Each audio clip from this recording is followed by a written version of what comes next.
might be a big one.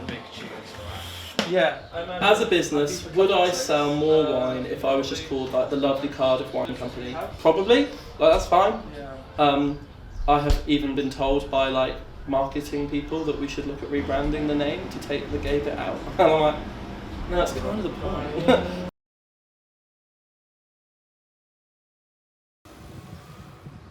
Upper Kincraig Street in Roath in Cardiff is a residential area with lots of houses.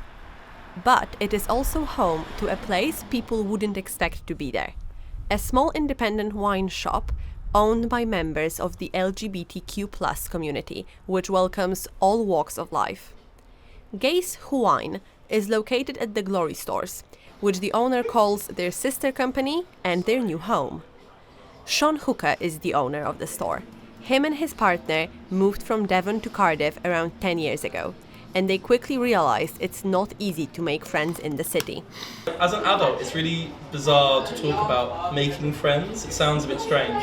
And kind of being two gay guys as well, there is quite a lot of like urban isolation within the community. I think quite often with cities, you're made to feel that you must have loads of people around you. And actually, it can be more lonely than saying if you live rurally, which is what we did before. Awesome. Thank you so much. No worry. Oh, look at that one properly. We need like a social club, and we love wine. So Gays Who Wine started. The business started out online as a wine delivery company, which later developed to food delivery as well. During the pandemic, Gays Who Wine would often show up at local markets selling their wines and other products. Eventually, in August 2021, the physical shop opened up as a part of Glory Stores and has expanded from just wine to coffee, food, and fresh local products. Where do we need a space? So we found a garage, which we're sat in now, which we converted into a beautiful provision store and dining room. Opening the store and trying to create a safe space for the local community didn't come without challenges, though. Considering how much hatred there is in the world, it's still very brave that you just put the word gays in the name of the business. Could you tell me a bit more about that? I think so, yeah. For us, it had to be there first and foremost, especially because with Gays Who Wine we also have our 10% profit share, which goes to LGBT charities every year.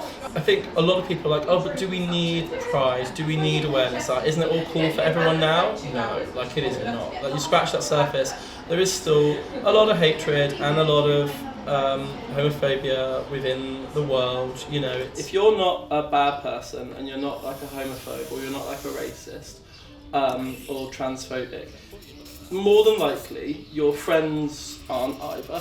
So then quite often what we do is we look on our social medias and you're like, well, I don't see any hatred, I don't see any racism. Of course you don't, because the algorithm isn't showing you that because you're not interested in trafs. But I remember like when we were trying to find this place, like, we rent the building, we own the building.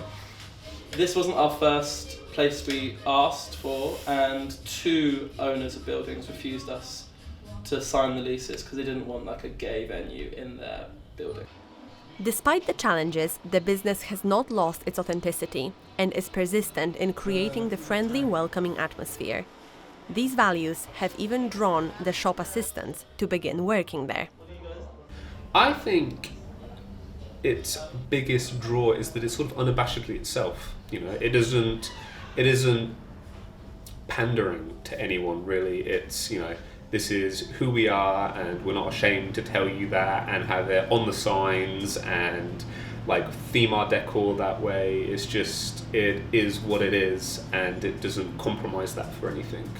A marketing company we went to right back at the start, just because we wanted some advice on how to place ourselves within the industry, and they're literally the first words that came out of their mouths were, you probably need to drop the Gays Who Wine name because that isn't going to make you marketable. And I was like, that's kind of the point. Like, that's like Poundland dropping the pound bit. Like, do you know what I mean? It just doesn't work without it.